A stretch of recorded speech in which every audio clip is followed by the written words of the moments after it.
Ernst Jünger's Storm of Steel, Chapter 8, The Woods of St. Pierre Vaast. After a fortnight in hospital and another fortnight recuperating, I returned to the regiment, which was positioned at Dusnods, hard by the familiar Grand Tranchée. For the first 2 days after my arrival, it remained there, and then 2 more days in the old world village of Hattenchâtel. Then we steamed out to Mars-la-Tour's station back on the Somme. We were taken off the train at Beauhain and put up in Braincourt. This area, which we often brushed by later, is arable farmland, but almost every house boasts a loom as well. I was quartered with a couple and their very beautiful daughter. We shared the 2 rooms of their little cottage, and at night I had to go through the family's bedroom. On the very first day, the father asked me to compose a letter of complaint to the local commandant against a neighbor who had grabbed him by the throat, beaten him, and cried, "Demand pardon!" threatened to kill him. As I was on my way out of my room to go on duty, the daughter pushed the door shut against me. I took this to be one of her little jokes, pushed back, and our combined efforts were enough to lift the door off its hinges, and we waltzed around the room, holding it between us for a few moments. Suddenly it came down, and to our mutual embarrassment, and her mother's great hilarity, I saw she was standing there completely naked. Never in all of my life, incidentally, have I heard anyone swear and scold as volubly as that Rose of Braincourt did. When a neighbor accused her of having once worked in a certain street in St. Quentin, "Ah, c'était plus. C'était pomme de terre pouillée. J'étais sur une fumée. C'est la crème de la crème pouillée." She bubbled as she crisscrossed the room with her hands out in front of her like claws, lacking only a victim for her pent-up rage. From the footnote, this affair of honor is conducted in almost literally earthy language, in which the essential item is a moldy potato. Things in this village had quite a baronial flavor to them altogether. One evening I was on my way to call on a comrade, who was quartered with the aforementioned neighbor, a rather coarse Flemish beauty, who went by the name Madame Louise. I went the back way through the gardens of the 2 houses, and saw Madame Louise through the kitchen window, sitting at a table helping herself from a large pot of coffee. Suddenly the door opened, and in strode the man who had been given such a cozy billet, with the full self-confidence of a sleepwalker, and about as fully dressed as one, too. Without saying a word, he picked up the coffee pot and poured a goodly jet of it through the spout straight into his mouth. Then, every bit as laconically, he walked out again. Feeling I would only get in the way of such an idyllic setup, I quietly went back the way I had come. There was a relaxed tone in this area, which was an odd contrast to its agricultural character. I think it must have been something to do with the weaving, because in towns and regions where the spindle rules, there seems to be a different spirit to those where, say, there are lots of blacksmiths.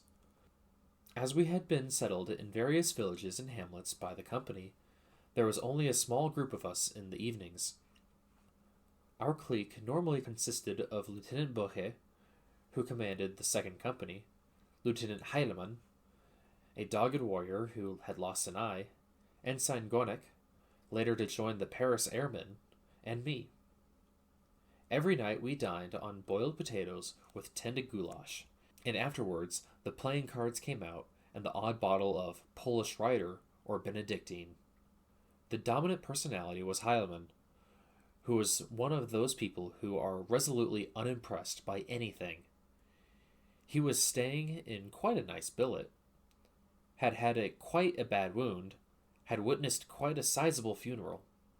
The only exception was anything relating to his natives Upper Silesia, where you could find the biggest village, the biggest goods station, and the deepest mine shaft anywhere in the world.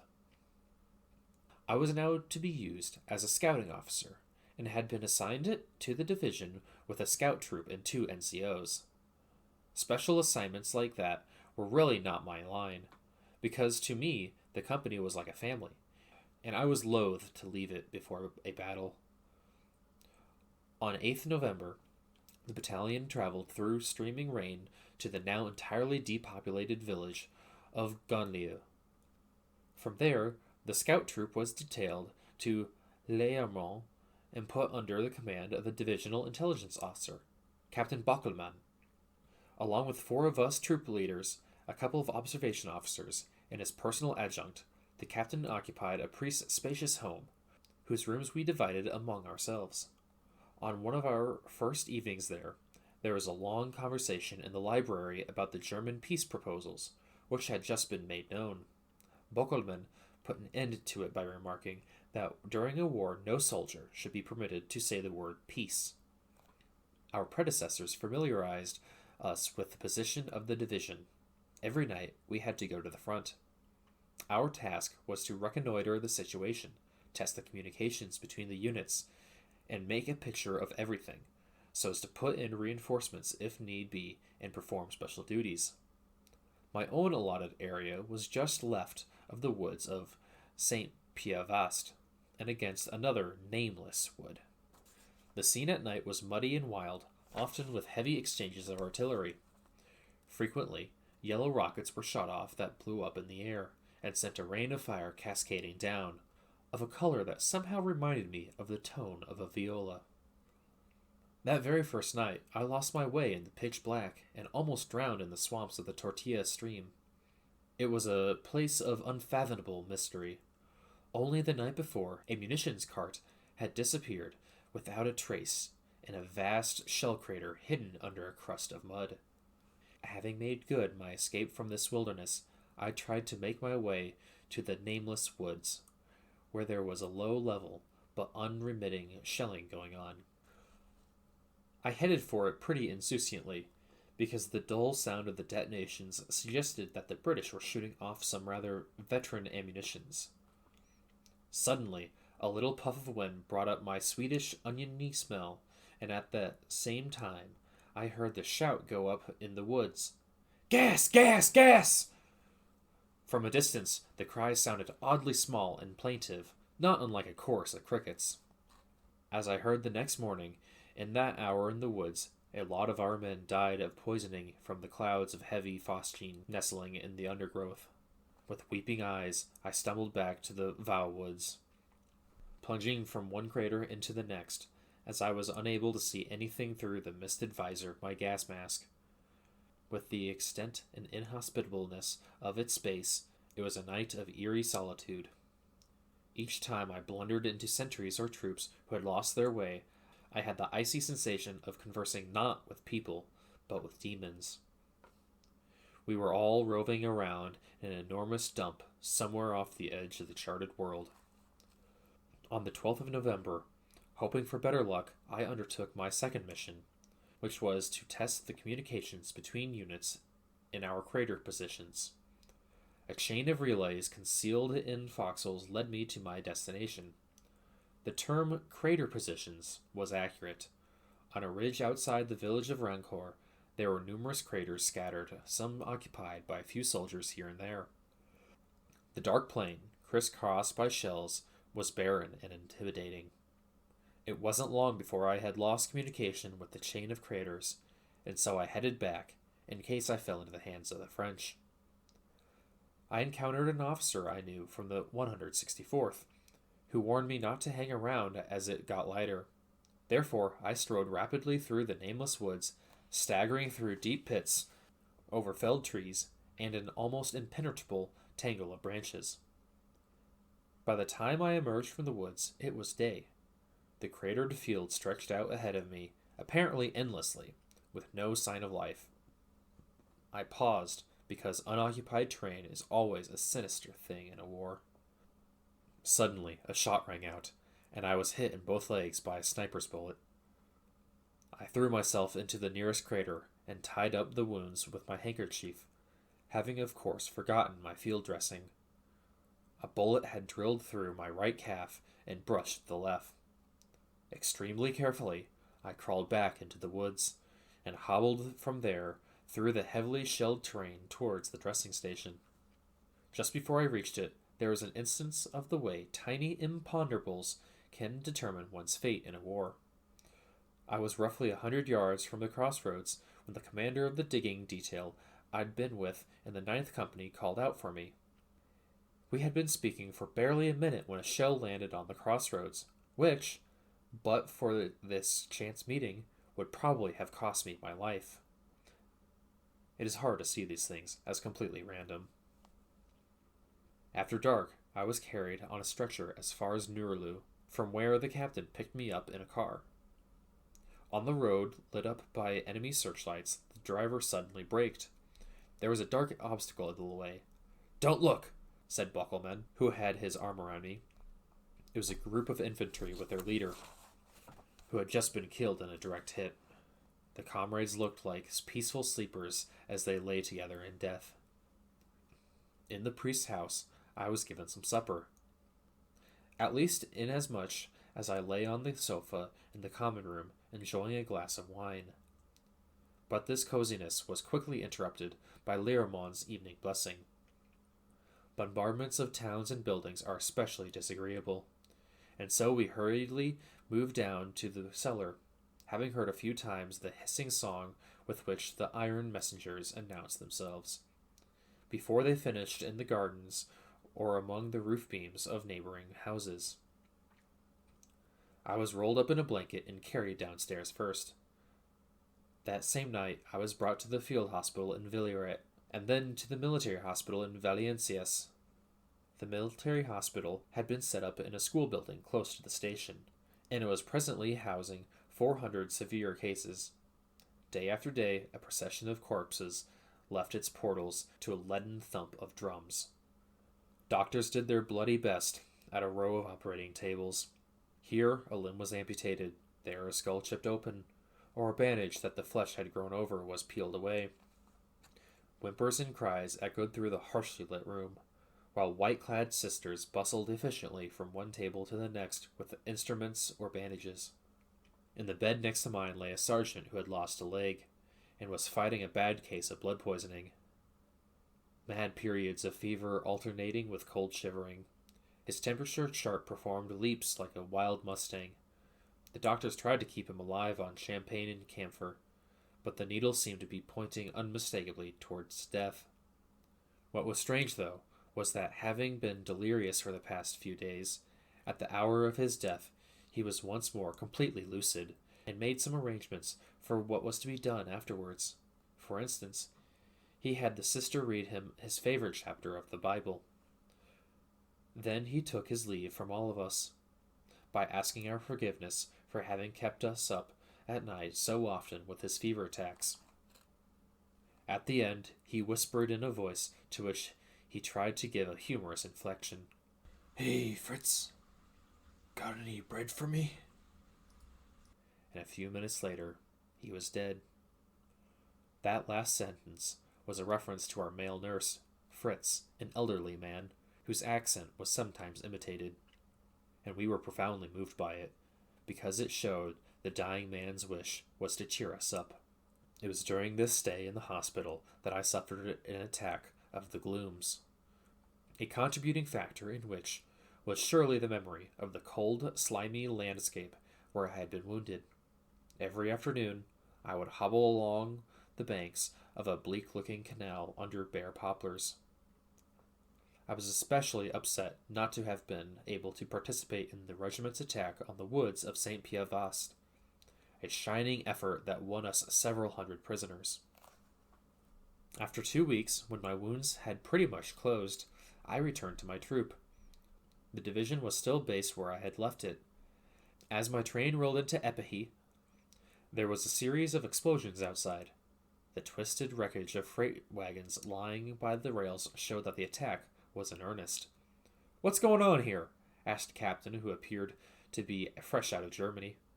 Without stopping to give him an answer, I tore open the door of the compartment and took cover behind the railway embankment, while the train rolled on a little.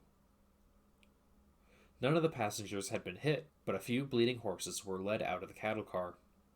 Since I wasn't able to march properly yet, I was given the job of observation officer. The observation post was on a downhill slope between Nurlu and Moislanes. It was nothing more than a periscope through which I could view the familiar front line. If the bombing was stepped up, or there were colored flares, or anything else out of the ordinary, I was to inform the divisional commander by telephone.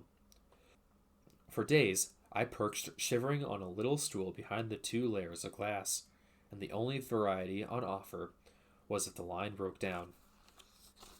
If the wire had been shot through, I had to get it repaired by my breakdown squad. In these men, of whose activity I had been all but unaware hitherto, I now found a special type of unappreciated worker in the most perilous conditions. While most others strained to leave a shelled zone, the breakdown squad had to enter it calmly and professionally. Day and night they went into still warm shell holes to tie together the ends of 2 severed wires. Their job was as dangerous as it was unglamorous. The observation post was well camouflaged in the landscape. All that could be seen from outside was a narrow slit half hidden behind a grassy knoll.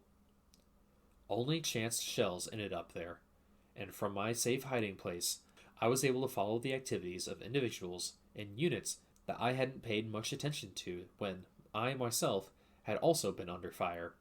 At times, and most of all at dawn and dusk, the landscape was not unlike a wide steppe inhabited by animals, especially when floods of new arrivals were making for certain points that were regularly shelled, only suddenly to hurl themselves to the ground or run away as fast as they could. I was put in mind of a natural scene.